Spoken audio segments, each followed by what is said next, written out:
la liberté.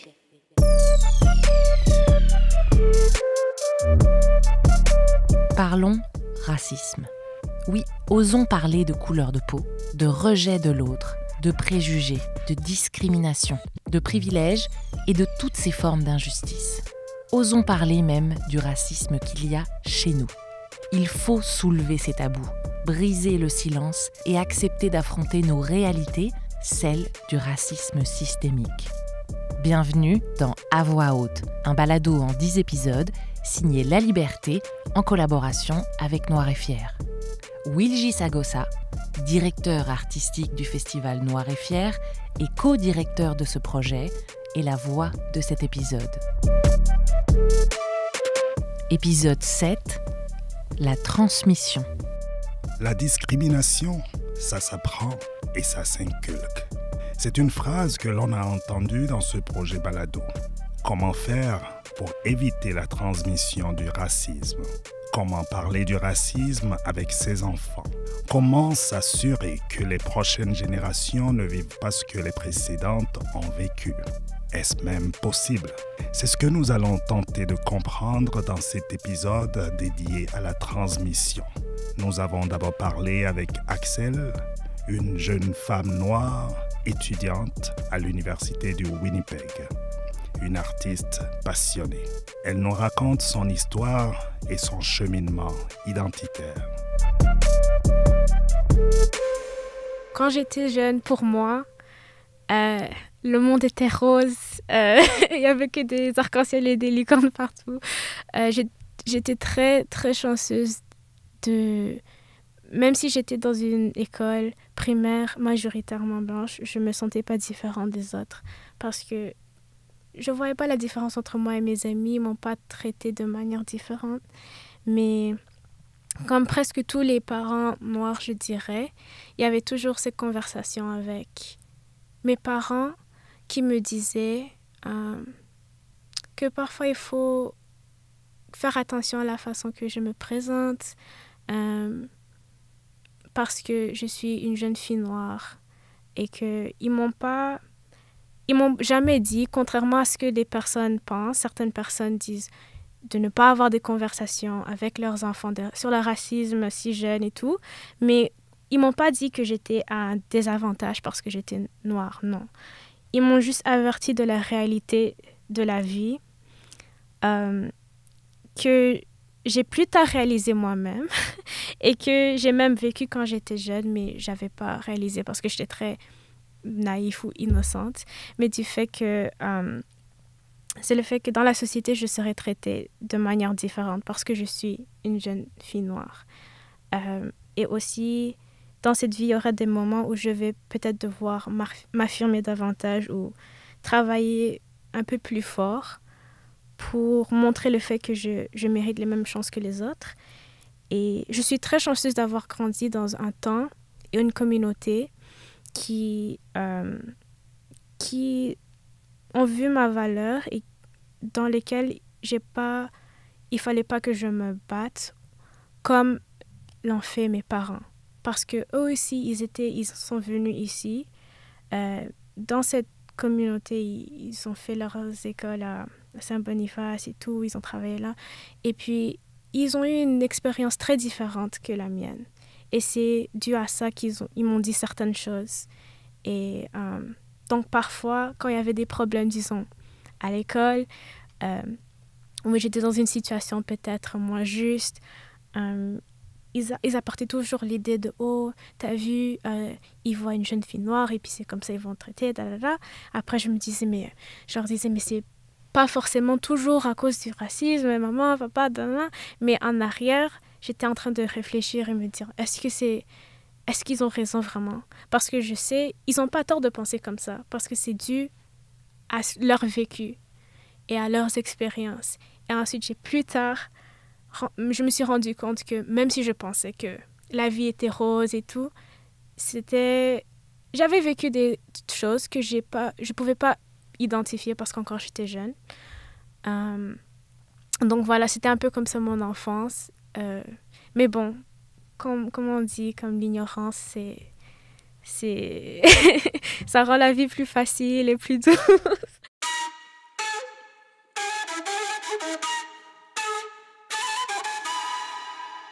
Axel a 19 ans et, comme elle le dit si bien, elle a grandi dans un contexte et une époque différente de ceux qu'ont connus ses parents. Mais que dirait un parent aujourd'hui? Bédi est originaire du Mali. Il s'est installé à Winnipeg en 2011. Il a rencontré son épouse ici. Ils ont fondé leur famille. Ses enfants sont encore tout petits. Mais que dirait-il à ses enfants? Comment approcherait-il la question du racisme lorsque viendra le moment d'en parler? Mais j'ai des enfants aujourd'hui. Je crains le jour où ma fille ou mon fils vont venir me dire qu'ils ont subi du racisme. Mais je sais que c'est quelque chose qu'ils vont vivre un jour. Et comment les préparer à ça? Parce que moi, je n'ai pas été préparé à ça. Comme j'ai dit, de là où je viens, on n'est pas habitué à ça. Donc même quand mes parents m'envoient ici, ils ne se posent pas vraiment la question est-ce qu'ils vont subir du racisme? Non. Parce que ce n'est pas des choses auxquelles on discute. Ça ne fait pas partie des discussions qu'on a avec nos parents. Ici, en tant que parent canadien et ayant des enfants canadiens, je suis obligé un jour d'avoir cette discussion avec eux. Et pour les préparer à ça. Donc lorsqu'on n'est pas préparé et qu'on subit ce genre d'attaque-là, c'est très très très difficile. Lorsqu'on n'est pas préparé et qu'on croit mériter quelque chose, mais qu'on ne l'obtient pas parce qu'on a une certaine couleur de peau, c'est très très très difficile. Et franchement, c'est très difficile à gérer, mais ne pas réagir sur le moment, c'est le plus important. Pouvoir garder son calme et essayer de relativiser et de se dire que c'est le monde dans lequel on vit. Une forêt un arbre qui tombe fait plus de bruit qu'une forêt qui pousse. Donc je préfère penser qu'il y a plus de bien que de mal dans le monde, mais le mal est plus bruyant. Donc j'essaie de vraiment pas laisser ça m'atteindre. J'ai entre guillemets ce genre de discussion avec mes enfants parce que ma fille, par exemple, c'est une personne qui a beaucoup confiance aux gens en général. Et c'est tellement dommage de dire à son enfant n'aie pas confiance en tout le monde. Il y a des gens qui te veulent du bien, tout comme il y a beaucoup de personnes qui te voudront du mal. Et c'est très difficile de faire la différence entre ces deux. Donc il faudra faire attention. Et pour moi, je suis en train de placer les jalons justement de cette discussion qui va venir. Parce que les personnes qui font preuve de racisme direct, entre guillemets, parce que le racisme systémique, elle ne va pas s'en rendre compte maintenant. Mais les personnes qui font du racisme direct, et souvent ça peut arriver dans les écoles, ça peut être des camarades de classe qui, leurs parents malheureusement ne leur ont pas donné les bonnes valeurs, qui peuvent faire preuve de racisme envers elles. Et c'est très difficile de la préparer, surtout envers ce qui peut se passer à l'école, par exemple, envers ses camarades de classe, parce que pour elle, tous ses camarades de classe sont ses amis. Alors si, quand elle se dispute avec des camarades de classe, quand elle vient me raconter, c'est comme si c'était la plus grosse crise de sa vie. Donc, j'imagine même pas le jour où elle subira ce genre de choses-là, comment je vais réagir. Mais j'essaie vraiment de poser ces jalons-là en lui expliquant que c'est pas tout le monde qui te veut du bien. Il y a des personnes qui sont là qui te veulent du bien et il y en a qui te veulent du mal, mais c'est difficile de faire la différence.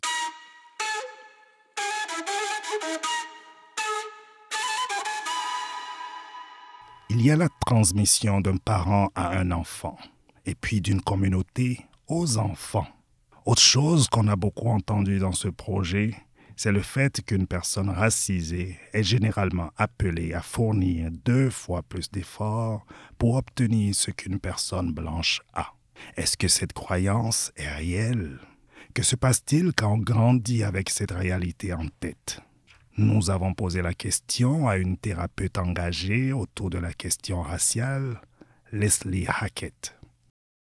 C'est une leçon que beaucoup, je pense que la majorité des parents noirs, surtout les générations comme les gens de la génération de mes parents, par exemple, ont tous eu cette discussion avec leurs enfants pour leur dire qu'ils seront obligés de travailler 2 fois plus fort pour avoir la moitié d'avancement de leurs amis blancs. Et je pense que c'est toujours important aujourd'hui d'apprendre aux enfants ou de leur rendre conscients des différences ou des défis qu'ils vont rencontrer dans leur vie.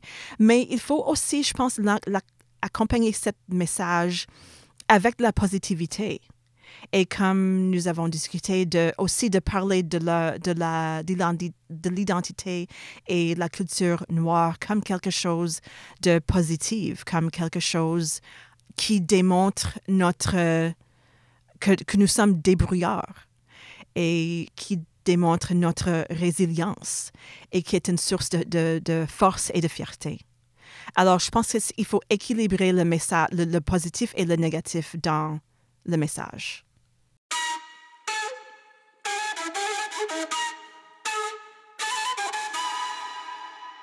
Cette vision de fierté identitaire est partagée par Barthélemy Bolivar, chercheur et intellectuel engagé dans les questions de justice sociale et raciale.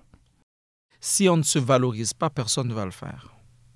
Et ça commence même au niveau de la maison. Valoriser nos enfants, valoriser leurs efforts, accepter qu'ils sont des enfants, qu'ils ont droit à l'erreur et ne pas commencer à mettre le stress qu'on appelle le black fatigue. Le black fatigue, c'est tout le stress qui vient, le fait qu'on est noir, on pense qu'on est sous la loupe, que les gens nous surveillent trop de près, on n'a pas droit à l'erreur, on doit performer 2 fois plus que les autres pour avoir le même rendement que les autres, parce qu'à quelque part, il y a comme une attente qui est tacite, qu'on doit faire plus que les autres pour avoir le même mérite que les autres. Et parfois, ça se passe de génération en génération, même sur nos enfants. Il faut que ça arrête parce qu'il faut éviter cette black fatigue dès le départ chez nos enfants et leur dire, vous avez droit à l'erreur, vous pouvez vous choisir. Donc, on sait parfois ce qui les attend dans la société et on est en train de faire le travail. Mais faire ce travail-là, c'est comme perpétuer. On veut qu'ils réussissent, donc on dit, voici ce qu'on attend de vous. Alors, je vais vous aider à faire 2 fois plus pour que vous arriviez au même niveau. Mais en faisant ça, qu'est-ce qu'on est en train de dire? C'est que c'est comme chaque petit noir est un héros. Non. Ils sont des enfants comme tout le monde, avec leur propre vulnérabilité, leur propre mal-être et bien-être. Donc, ils doivent pouvoir osciller entre ces extrêmes-là. Il les laisser vivre, il les laisser être et devenir.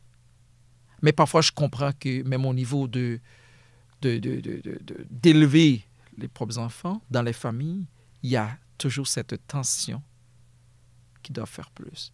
Et à long terme, on crée déjà ce stress dès le départ sur eux. Mais si on veut que ça change, même si on veut qu'ils réussissent, il va falloir que ces enfants soient eux-mêmes et pour atteindre leur meilleur potentiel sans leur mettre une pression sur eux, la pression raciale. Pour moi, ce qui est intéressant quand je dis que les gens ne doivent pas baisser les bras, c'est comme en physique. S'il y a une goutte d'eau qui frappe pendant plusieurs années sur un sol, un trou va être fait. C'est impossible que le trou ne se fasse pas. Donc, même la nature ne peut pas résister à des gens qui sont déterminés. C'est cette détermination qu'il faut passer. C'est cette conscience aussi de race et de classe qu'il faut passer aux jeunes, mais en même temps éviter la pression raciale et le stress qui vient avec ça.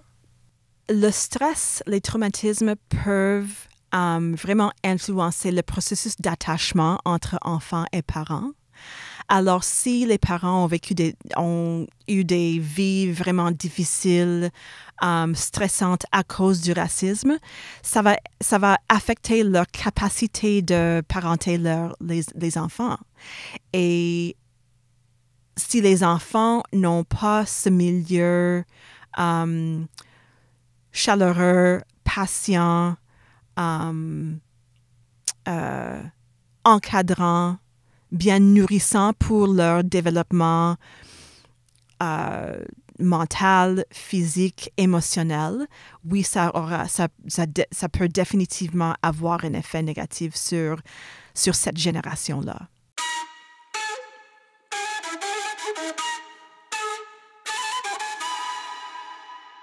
Mais est-ce que les traumas intergénérationnels ont encore de l'impact aujourd'hui? Par exemple, est-ce que les ravages de l'esclavage peuvent encore se ressentir aujourd'hui? Quels sont les impacts du racisme sur les futures générations?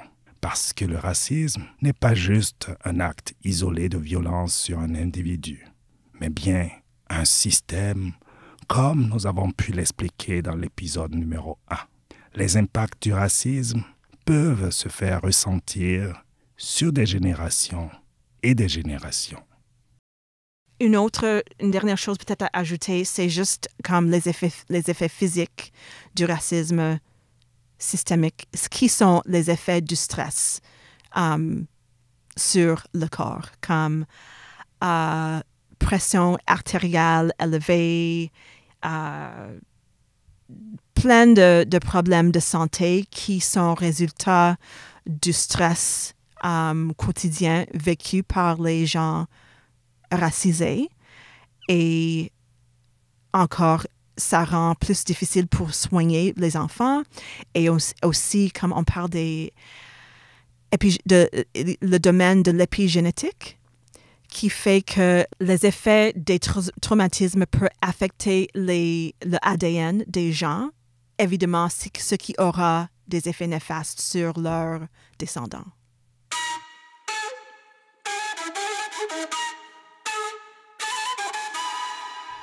Ce que Leslie vient d'évoquer, c'est l'épigénétique. Il s'agit de la science qui étudie l'influence de l'environnement sur l'expression des gènes. Des études dans ce domaine ont prouvé en résumé que l'on peut trouver chez certaines personnes des conséquences physiologiques des traumatismes vécus par leurs ancêtres. Il faut donc prendre le passé en considération.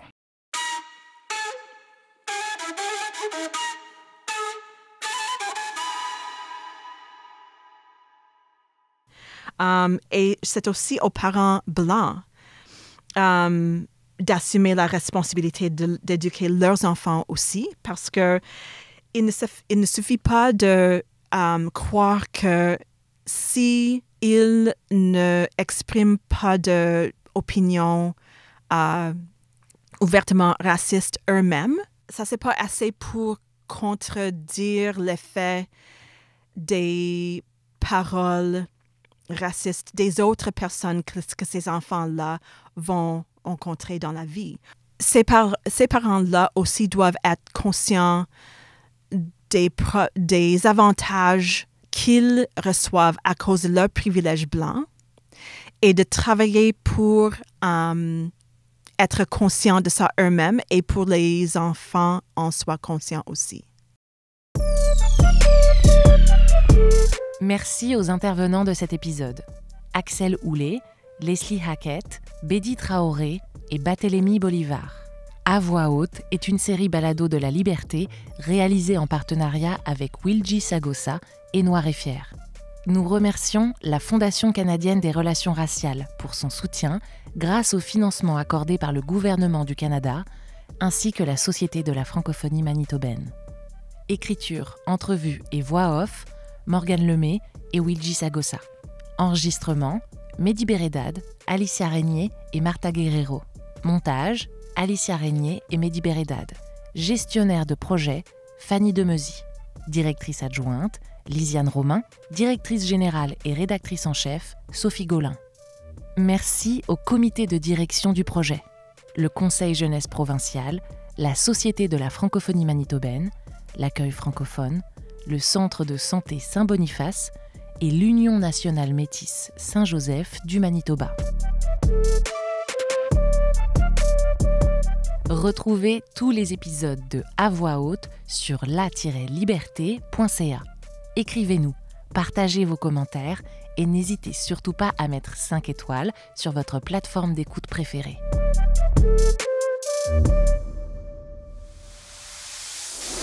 La liberté.